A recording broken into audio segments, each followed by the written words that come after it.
you just said that you would end birthright citizenship for the kids of illegal migrants. Yes. Immigrants. There are currently millions of such people, children, some of them adults.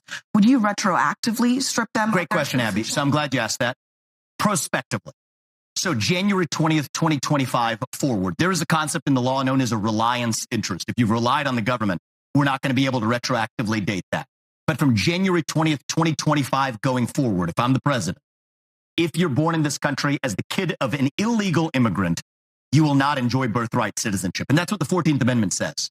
It says it only applies subject to the jurisdiction thereof. That's in the opening section of the 14th Amendment when it talks about birthright citizenship. So in the same way, and I want people to understand this because some people call this a controversial view. I don't think it needs to be.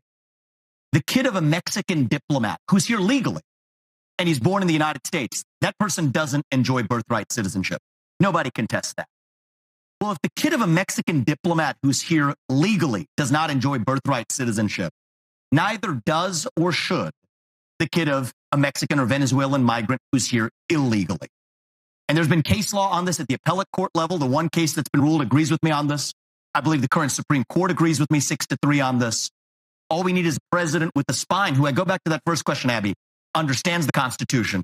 I'm going to swear an oath to the Constitution. I better darn well have read it. Unraveling the ethical implications stemming from alterations to birth citizenship laws is a multifaceted task.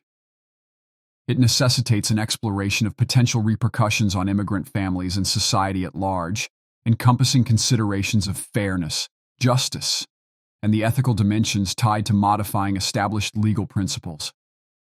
Delving into the psychological intricacies of legal interpretation and constitutional comprehension becomes imperative, scrutinizing how individuals perceive and grasp constitutional principles, subsequently influencing governance and policy decisions. Recognition of fairness and trust in government, the nuanced evaluation of legislation and governance equity and discerning between forward-looking and retroactive policy shifts is paramount. Exploring the ripple effects of changes in citizenship dynamics within society, especially birth citizenship, unveils its impact on individual identity and acceptance within the national fabric.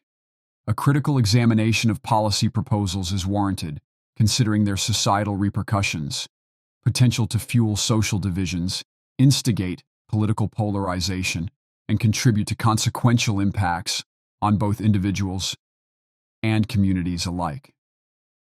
Delving into the psychological implications of leadership and constitutional responsibility adds another layer, emphasizing the adherence of leaders, proposing substantial policy shifts to public awareness and constitutional values. What do you think?